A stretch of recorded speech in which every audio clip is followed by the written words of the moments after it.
Assalamualaikum warahmatullahi wabarakatuh. Bismillahirrahmanirrahim. Alhamdulillahi rabbil alamin. Wassalatu wassalamu ala asyrafil anbiya'i wal mursalin wa ala ali baitihi wa sahbihi ajma'in, amma ba'd. Hadirin mahasiswa sekalian yang saya banggakan, alhamdulillah pada kali ini kita dapat kembali melanjutkan mata kuliah kita, yaitu usul fiqih. Sebahagian kelas ada yang mata kuliahnya fikih usul fiqih, sebahagian kelas lagi ada yang mata kuliahnya usul fikih keuangan. Nah, dalam pertemuan kali ini kita akan kembali melanjutkan perkuliahan kita sebagaimana biasanya. Cuman ini agak sedikit berbeda saja, ada sedikit berbeda karena biasanya saya akan melakukan presentasi menggunakan PowerPoint ya. Cuman karena ada kendala teknis dan sebagainya, maka saya menggunakan papan tulis sebagai media pembelajaran. Mudah-mudahan tidak mengurangi esensi atau substansi dari pelajaran kita pada hari ini. Hanya saja mungkin kalau menggunakan PowerPoint saya bisa menulis lebih lengkap ya, karena sudah terketik dari awal. Kalau ini kan saya harus menulis kembali, tambah lagi mungkin tulisan saya kurang cantik, mungkin agak mengganggu pandangan adik-adik sekalian. Cuman saya harap tidak mengurangi esensi daripada perkuliahan kita pada pertemuan kali ini. Baik, melanjutkan pertemuan kita pada pertemuan yang lalu. Jadi pada pertemuan yang lalu kita sudah belajar hal-hal umum terkait dengan al-ahkam. Ya, al-ahkam. Al-ahkam ini kalau diartikan dalam bahasa Indonesia mengenai hukum ya. Jamak daripada hukmun. Hukmun maknanya hukum, al-ahkam maknanya beberapa hukum. Baik. Pada pertemuan yang lalu saya sudah menerangkan bahwa yang dimaksud dengan hukum itu dalam istilah hukum Islam adalah khitabullah al-muta'alliq bi af'alil mukallafin. Ya, khitabullah ini maknanya titah Allah ya. Al-muta'alliq yang terkait dengan perbuatan hamba, bi af'alil mukallafin, hamba yang telah mukallaf ya. Yang telah mukallaf ini maknanya dia berakal, akil, baligh gitu ya. Maka misalnya Allah perintahkan salat. Nah, salat itu kan perbuatan, suatu perbuatan yang diperintahkan oleh Allah Subhanahu wa taala kepada siapa? Kepada orang yang muslim, berakal dan sudah baligh. Maka ketika kita mengatakan salat itu wajib, maka salat itu adalah perintah Allah kepada setiap mukallaf, yang mana perintah itu terkait dengan perbuatan mukallaf tersebut. Nah, istilah mukallaf itu saya nggak ulang lagi ya, karena seingat saya pada pertemuan yang lalu sudah saya sebutkan bahwa mukallaf itu artinya orang yang berakal, kemudian dia sudah baligh, sudah sampai umur atau sudah cukup umur. Kalau laki-laki dia sudah keluar mani, kalau perempuan dia sudah haid. Nah, kalau ada laki-laki dan perempuan yang sampai umur 15 tahun terhitung dengan kalender hijriah, belum haid dan belum keluar mani, maka sejak umur 15 tahun terhitung menggunakan kalender hijriah, maka anak laki-laki atau perempuan itu sudah dihitung baligh dan dia sudah dianggap mukallaf ya. Nah, hadirin sekalian, karena kita sudah tahu bahwa hukum itu adalah titah Allah, baik titahnya itu terkait dengan perintah atau larangan dan sebagainya. Kita juga sudah tahu bahwa hukum itu dalam hukum Islam terbagi dua. Ada yang disebut dengan al-ahkam at-taklifiyah,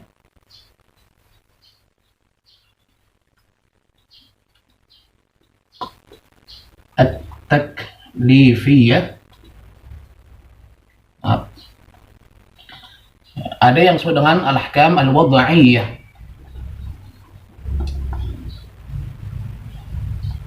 Nah, al-ahkam at-taklifiyah ini juga sudah kita bahas pada pertemuan yang lalu ya.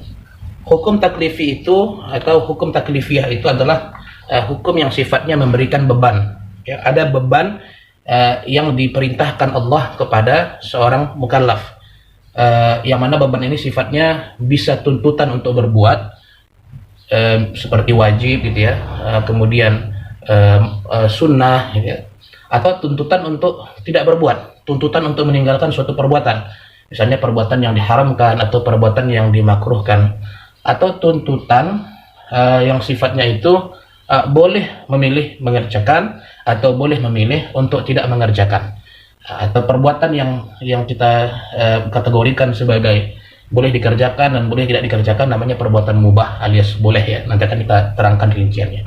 Intinya taklifiyah itu hukum yang sifatnya ada beban di situ, ya baik perintah ataupun larangan.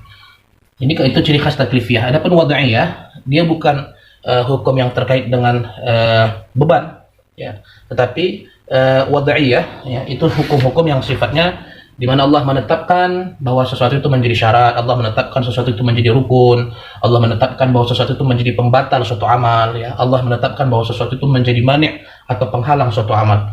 Nah, yang wad'iyah ini akan kita bahas nanti pada sesi yang kedua. Sekarang kita akan fokus pada al-ahkam at-taklifiyah. Baik. Hukum taklifi ini, ya, yang sifatnya memberikan beban. Pada umumnya, ya, disebut oleh para ulama atau dibagi oleh para ulama menjadi 5. Walaupun nanti ada rincian-rincian yang lebih dalam, ya, seperti dalam mazhab Hanafi misalnya mereka membedakan antara fardu dengan wajib. Yang makruh ada makruh tahrim, ya, ada makruh tanzih dan sebagainya, tapi kita pinggirkan itu dulu. Yang penting kita memahami dasar-dasar hukum taklifi itu dan pembagian dasarnya. Jadi pada dasarnya hukum taklifi itu terbagi kepada 5. Ada yang disebut dengan wujub, orang kita biasa menyebutnya wajib. Ada yang disebut dengan yang kedua ada yang disebut dengan nadab, atau orang kita sedang menyebutnya dengan sunnah. Yang ketiga ada yang disebut dengan hurmah, orang kita biasa menyebutnya haram.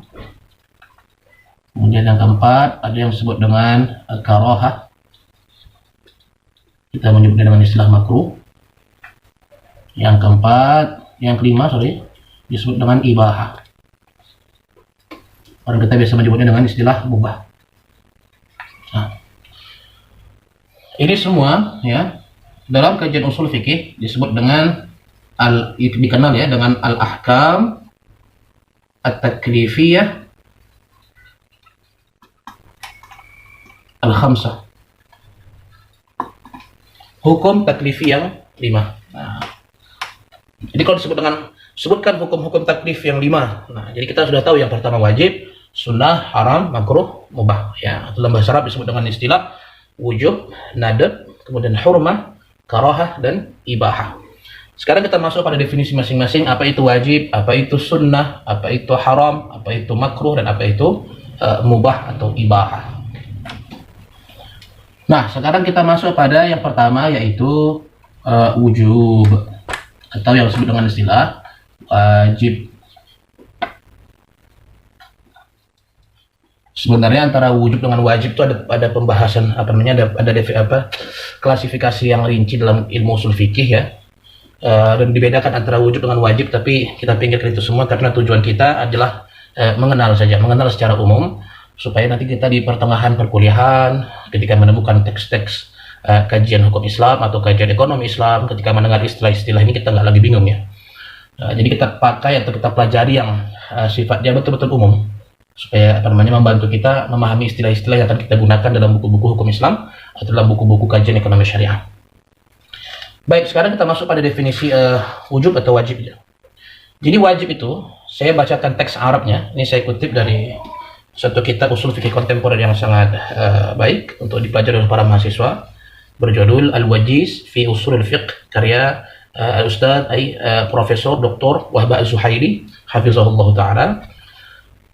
Dalam kitab ini beliau menerangkan bahwa yang dimaksud dengan wajib itu adalah ma talaba syari'u fi'lahu min al-mukallafi talaban hatman. Kalau diartikan dalam bahasa Indonesia, ya, yang dimaksud dengan wajib itu adalah, pertama, saya sebutkan kriteria saja, adanya tuntutan, ya, tuntutan untuk berbuat. Sebelum kita bahas definisi, sebelum saya jelaskan definisinya, ya, saya sebutkan ciri-ciri ataupun unsur-unsur dalam pengertian wajib itu. Pertama, ada tuntutan berbuat. Tuntutan itu berasal dari Allah atau pembuat syariat, berasal dari syariat. Syariat ini mana pembuat syariat? Siapa pembuat syariat? Siapa penentu syariat? Jelas Allah Subhanahu wa taala dan Rasulullah sallallahu alaihi wasallam. Nah, Allah dan Rasul. Baik. Yang ketiga, bersifat tegas.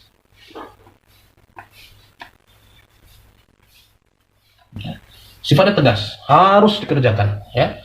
Adanya tuntutan untuk berbuat, dan tuntutan itu berasal dari Allah dan ataupun Rasulullah SAW, dan tuntutannya bersifat tegas harus dibuat.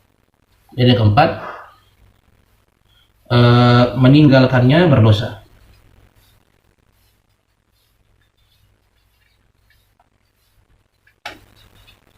Nah, ini unsur daripada hukum wajib ya. Jadi kalau disebut apa itu perbuatan yang wajib? Jadi perbuatan yang wajib itu adalah tuntutan untuk berbuat yang berasal dari syariat, yang mana tuntutannya bersifat tegas, dan meninggalkannya berdosa, atau mengabaikan tuntutan tersebut berkonsekuensi dosa. Misalnya apa? Misalnya perintah sholat 5 waktu sehari semalam. Perintah sholat 5 kali sehari semalam atau 5 waktu sehari semalam itu, atau hukumnya, sepakat para ulama bahwa hukumnya adalah wajib. Kenapa? Karena melaksanakan sholat 5 waktu sehari semalam itu dituntut untuk dibuat, dan tuntutan itu berasal dari Allah Subhanahu wa taala, dan juga berasal dari baginda Rasulullah sallallahu alaihi wasallam dalam hadis. Kemudian yang ketiga, tuntutannya bersifat tegas.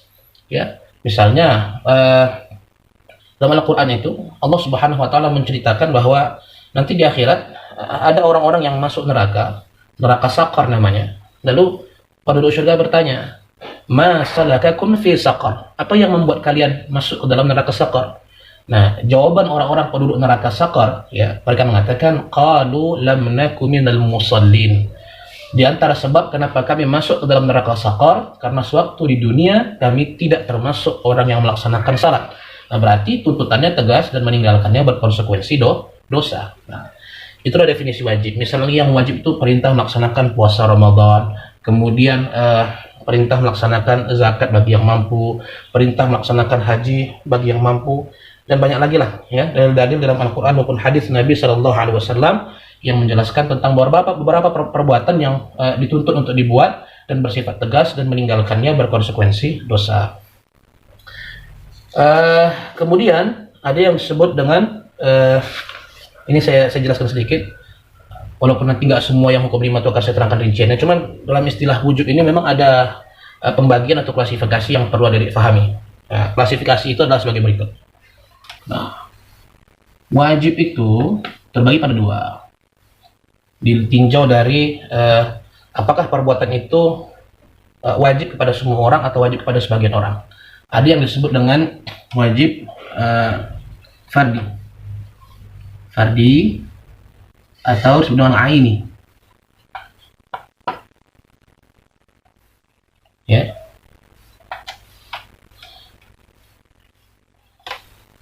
Atau dikatakan dengan istilah ain saja, wajib ain. Ada yang disebut dengan kifai atau kifayah.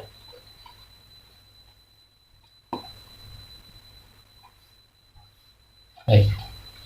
Ada yang disebut dengan wajib aini, ada yang disebut dengan wajib kifayah, atau wajib juga disebut dengan istilah fardu ya, supaya kita nggak bingung dengan istilah-istilah yang sering terdengar.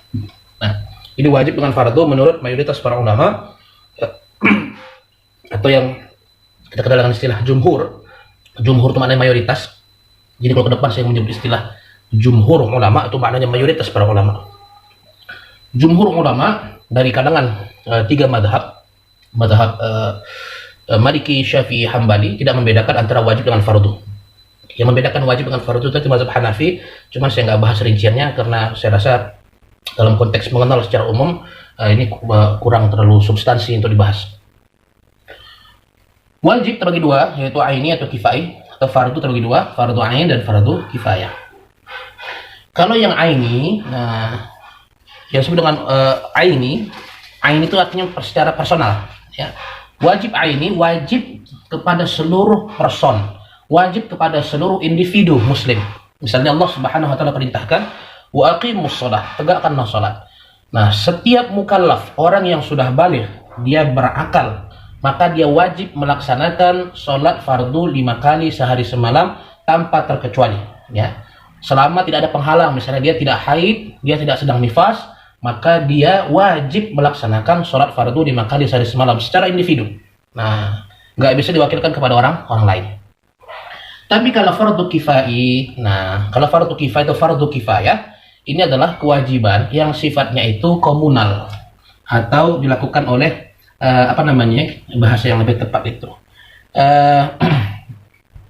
asalkan sudah dikerjakan oleh sebahagian. Nah, asalkan sudah dikerjakan oleh sebahagian kaum muslimin, maka yang tidak ikut mengerjakan kewajiban tersebut tidak berdosa. Tetapi kalau seluruh orang Islam tidak ada yang melaksanakan perbuatan yang fardu kifayah itu, maka seluruh orang Islam itu berdosa. Ini tidak individu ya. Contohnya apa dari yang fardu kifayah atau fardu kifayah itu? Banyak. Misalnya kalau yang dalam bab ibadah ya, melaksanakan sholat jenazah gitu. Jadi kalau kita tinggal di sebuah daerah, di daerah itu ada yang meninggal dunia, maka wajib bagi masyarakat penduduk setempat itu untuk melaksanakan sholat ke atas jenazah itu. Nah, tetapi kewajibannya sifatnya kifayah. Artinya apa? Kalau sudah ada yang menyolatkannya, maka yang tidak ikut menyolatkannya, baik ada uzur maupun tidak ada uzur, tidak berdosa. Nah, tetapi kalau dia aini, misalnya sholat fardu 5 kali sehari semalam, melaksanakan puasa Ramadan, seluruh orang Islam, nggak bisa misalnya kalian tinggal di Medan Tembung, nah, di Medan Tembung misalnya kita anggap saja ada 2000 kakak gitu ya.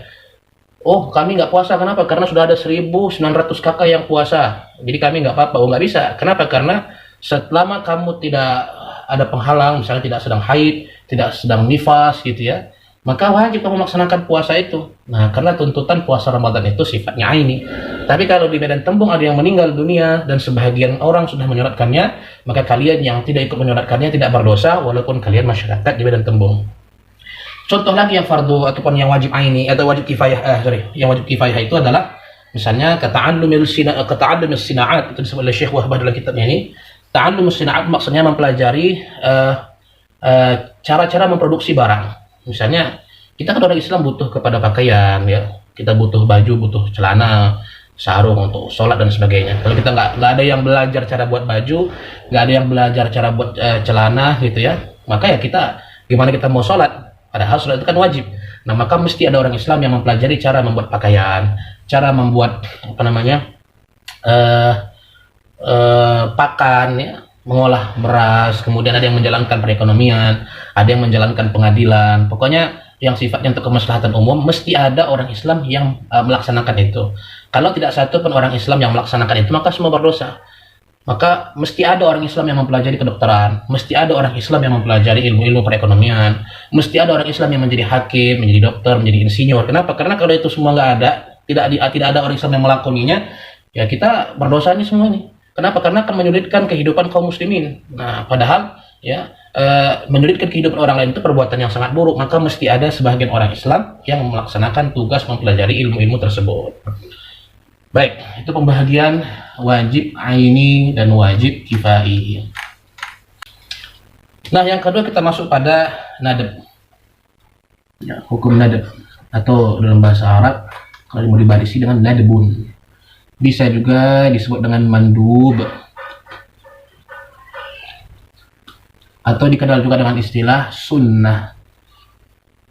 Nah, atau dikenal juga dengan istilah mustahab. Jadi yang pernah belajar fikih lewat kitab-kitab kuning, dia pasti pernah dengar istilah-istilahnya. Jadi sebenarnya istilah ini memang dalam ilmu fikih ada rinciannya, pembedanya ada.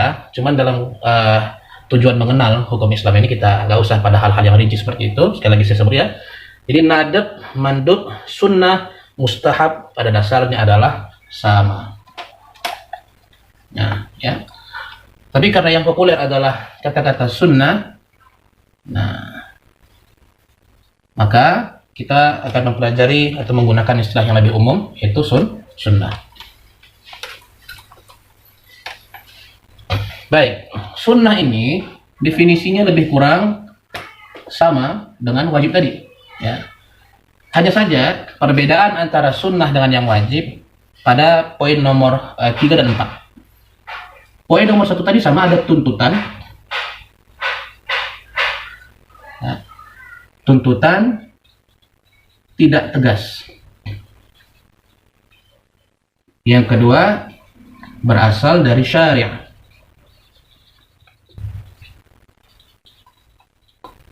Yang ketiga tuntutan tidak tegas berasal dari syariah, tidak berkonsekuensi atau tidak berdosa jika meninggalkannya.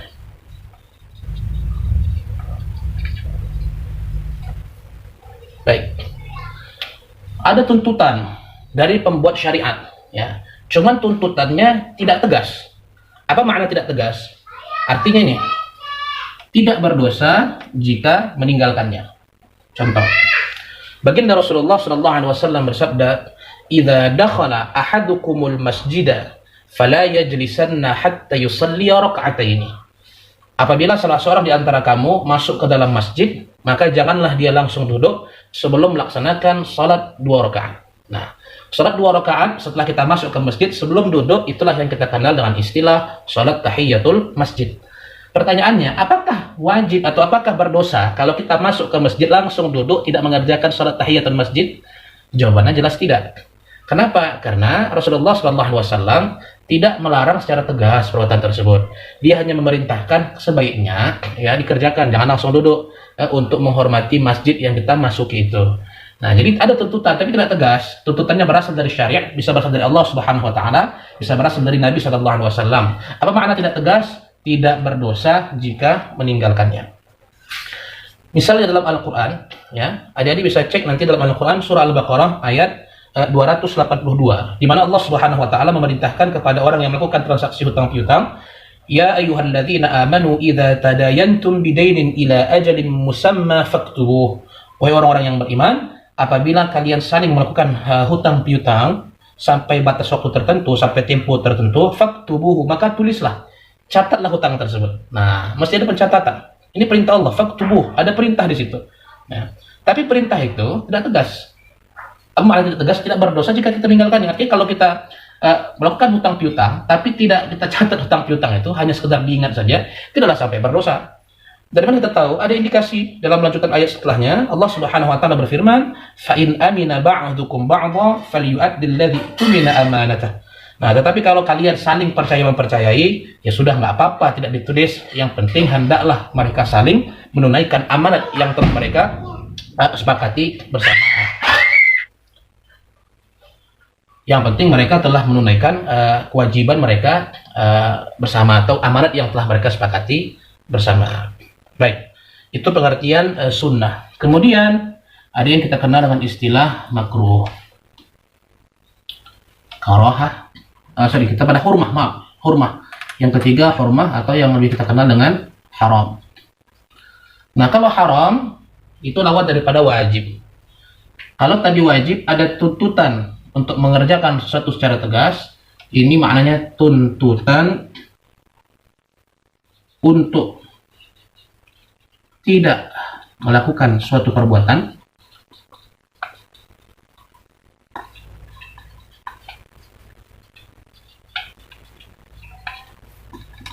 yang kedua berasal dari syariat, ya.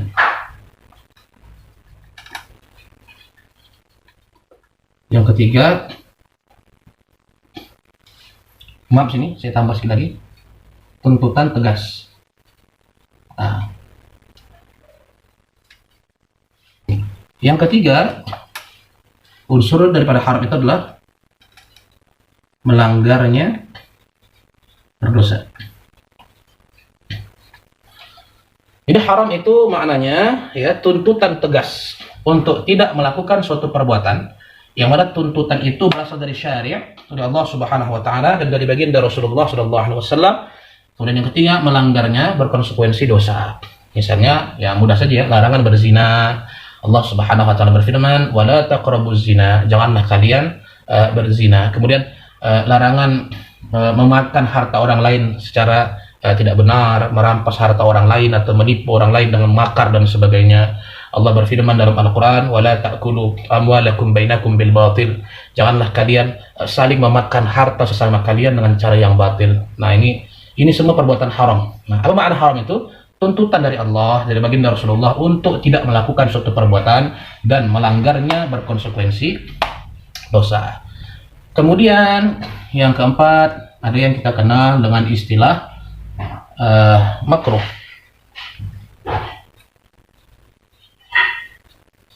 Ya.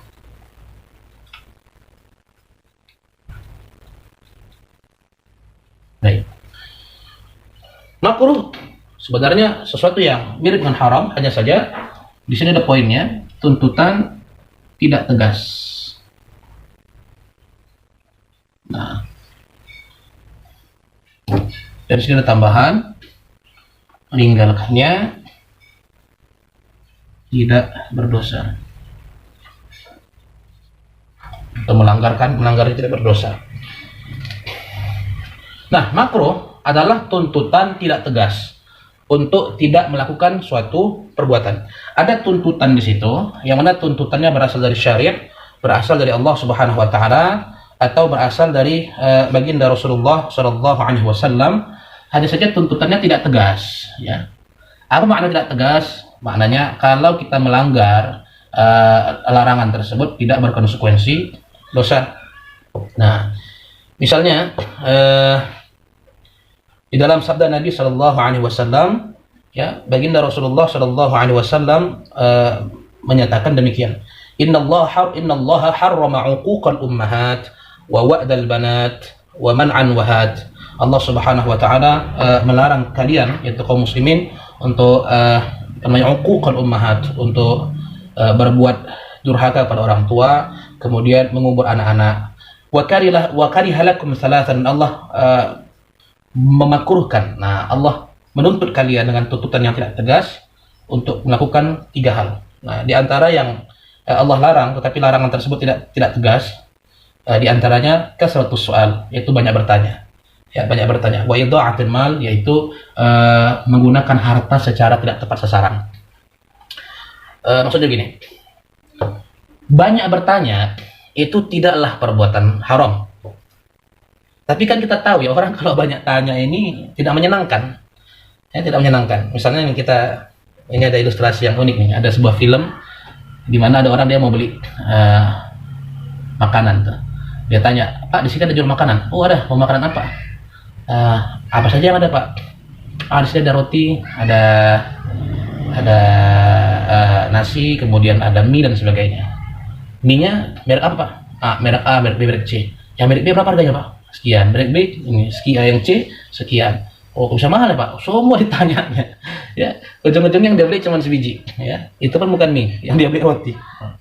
Ini kan ngeselin ya. Jadi jangankan baginda Rasulullah SAW, kita pun ya kesel kalau ada orang pertanyaannya terlalu banyak dan kadang-kadang pertanyaan tidak substantif, ya. Tidak sampai berdosa kalau kita melakukan hal yang demikian.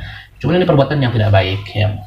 Bahkan Nabi sendiri dalam hal-hal yang sifatnya syariat, baginda Rasulullah itu nggak suka ditanya terlalu detail. Kenapa?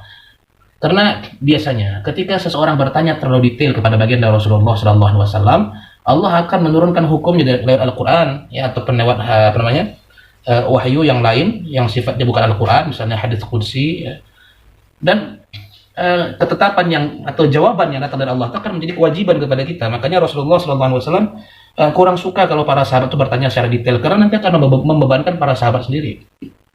Kita bercontoh dalam Al-Quran itu ada kisah umatnya Nabi Musa alaihissalam, ketika ada yang meninggal, orang yang meninggal dibunuh gitu. Nabi Musa alaihissalam dapat wahyu dari Allah, kalau kalian pengen tahu siapa pembunuhnya, maka suruh umatmu mencari Baqarah, mencari lembu. Tapi umatnya bertanya lagi. Nah, mereka tanya Baqarahnya itu yang mau kayak mana, jantan atau betina. Baqarah udah dijawab, ya. Baqarahnya mau yang warna apa? Nah, baru Baqarahnya itu masih perawan atau sudah sudah punya anak. Baru Baqarahnya itu harus yang pernah membajak sawah atau yang tidak pernah membajak gitu, atau pernah membajak atau tidak pernah pakai untuk membajak. Jadi akhirnya kesusahan sendiri, ya. Harusnya ketika Allah mengatakan sembelihlah seekor lembu, nanti pukulkan daging lembu itu kepada orang yang sudah meninggal itu, nanti dia akan bangun, dia akan hidup kembali untuk menyatakan siapa yang telah membunuhnya. Andai kata mereka nggak banyak tanya, langsung saja dicari lembu manapun itu, jadi sudah nggak repot. Tapi karena mereka bertanya terlalu detail dan Allah akan memberikan jawaban, nah jawaban itu akhirnya akan merepotkan kaum muslimin sendiri. Maka terlalu banyak bertanya secara detail terhadap suatu hukum syariat itu akan menyebabkan dia kerepotan sendiri, ya, sehingga tidak baik, nggak makruh, nggak sampai haram, cuman sebaiknya jangan sampai dilakukan. Contoh lainnya mungkin lebih mudah kita dengar itu larangan baginda Rasulullah SAW untuk memakan sesuatu yang mendatangkan bau mulut yang mengganggu orang lain. Nah, ini menunjukkan ketidaksukaan baginda Rasulullah SAW kalau dia ngobrol sama orang tapi mulut orang itu bau. Tapi memakan makanan bau itu tidak sampai berkonsekuensi dosa. Cuman yang nggak baik namanya ganggu orang gitu, ya. Ya, kamu pun kalau ngomong sama kawan mulutmu bau itu jangan kamu sangka orang senang gitu. Ya, jangan sampai tersangka orang suka dengan bau mulut kita. Makanya sampai ada orang jual permen wangi mulut supaya jangan sampai kita mengganggu orang dengan bau mulut kita yang tidak sedap. Oke. Jadi poinnya adalah makruh itu sesuatu yang sebaiknya jangan dikerjakan. Sebagusnya jangan dikerjakan karena ada tuntutan untuk tidak melakukannya. Hanya saja tuntutannya tidak tegas. Artinya apa? Melanggar larangan tersebut tidak berkonsekuensi dosa. Yang terakhir, ada yang kita kenal dengan istilah ibahah. Ibahah. Atau yang lebih kita kenal juga masyhur dengan istilah mubah. Ya.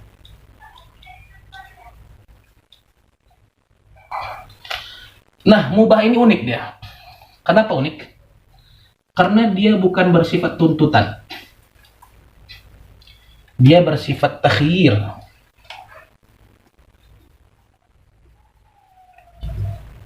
Apa makna takhyir? Takhyir itu artinya bersifat memberi pilihan. Memberi pilihan berbuat atau tidak berbuat.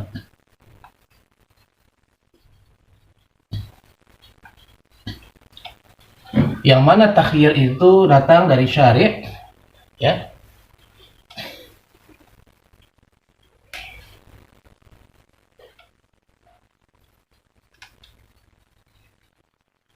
Tidak berkonsekuensi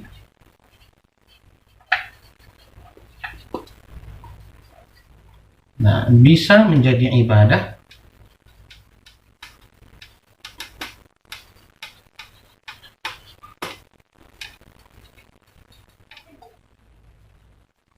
lewat niat. Baik, saya terangkan. Jadi mubah itu artinya suatu perbuatan yang adanya takhyir. Takhyir itu maknanya kita diberi pilihan untuk berbuat atau tidak berbuat. Yang mana takhyir itu berasal dari syariat, bisa berasal dari Allah Subhanahu wa taala, berasal dari bagian atau berasal dari bagian dari Rasulullah sallallahu alaihi wasallam. Yang ketiga, tidak ada konsekuensinya. Dibuat nggak ada pahala, nggak ada dosa, tidak kita buat pun nggak ada pahala, nggak ada dosa. Nah, cuma bisa menjadi ibadah apabila diniatkan karena Allah Subhanahu wa taala. Contoh, apa hukum memakai baju warna kuning? Nah, apa hukum memakai baju warna kuning? Ya, apakah wajib? Ya, tidak wajib. Apakah dia sunnah? Tidak sunnah juga. Apakah dia haram? Tidak haram, tidak ada larangan. Apakah dia makruh? Tidak ada larangan. Jadi apa hukumnya? Mubah. Mau pakai baju kuning silahkan, mau tidak pakai baju kuning juga silahkan. Jadi diberikan pilihan, nggak ada konsekuensinya. Contoh lagi, apa hukum makan nasi gitu ya? Kita nggak makan kurma ya. Kalau makan kurma kan sunnah ya. Nah, tapi apa hukum makan nasi? Ya mubah. Kalian mau makan apa saja, mau makan nasi kah, mau makan roti, ya mubah. Ya, mau makan makanan yang dijual gitu seperti mie dan sebagainya, silakan. Nggak ada perintah, nggak ada larangan. Dan kebolehan itu dari syariat, ya, dari syariat. Apa saja yang bagus silahkan makan. Ya, kulu min thayyibat, makanlah dari hal-hal yang baik, kata Rasulullah, kata Allah dalam Al-Quran. Nggak ada konsekuensinya. Cuman makan nasi tadi bisa menjadi ibadah lewat niat. Maknanya apa? Kalau kita makan nasi dengan tujuan supaya nanti saya bisa kuat dalam beribadah, misalnya kita bangun pagi gitu ya, sahur gitu kan, niatnya ibadah, maka jadi ibadah. Atau saya makan supaya saya nggak mati kelaparan, saya makan lillahi ta'ala supaya saya punya kekuatan nanti untuk belajar. Nah, maka kalau diniatkan untuk Allah Subhanahu wa taala, diniatkan dengan ikhlas, maka perbuatan mubah bisa menjadi ibadah. Baiklah, 5 ini tadi disebut dengan al-ahkam at-taklifiyah, hukum-hukum taklifi, atau al-ahkam at-taklifiyah al-khamsah, hukum-hukum taklifi yang 5 gitu ya. Ini mesti kita kuasai, jangan sampai tidak kita kuasai. Ya, baik, nanti untuk pertemuan akan datang kita akan masuk mempelajari hukum wadai. Tugas adik sekalian diresum, kemudian cari contoh masing-masing dari Al-Quran ataupun hadis Nabi Sallallahu Alaihi Wasallam. Mana suatu perintah yang masuk kategori wajib, mana suatu perintah yang masuk kategori sunnah, mana perintah yang masuk kategori haram, makruh dan juga mubah. Baik, saya rasa cukup sampai di sini untuk pertemuan kali ini. Terima kasih atas segala perhatiannya. Mohon maaf atas segala kekurangan. Akhir kalam, nasrul minallah wa fathun qarib wa basyiril mu'minin wallahu muwaffiq ila aqwamit thariq fastabiqul khairat. Assalamualaikum warahmatullahi wabarakatuh.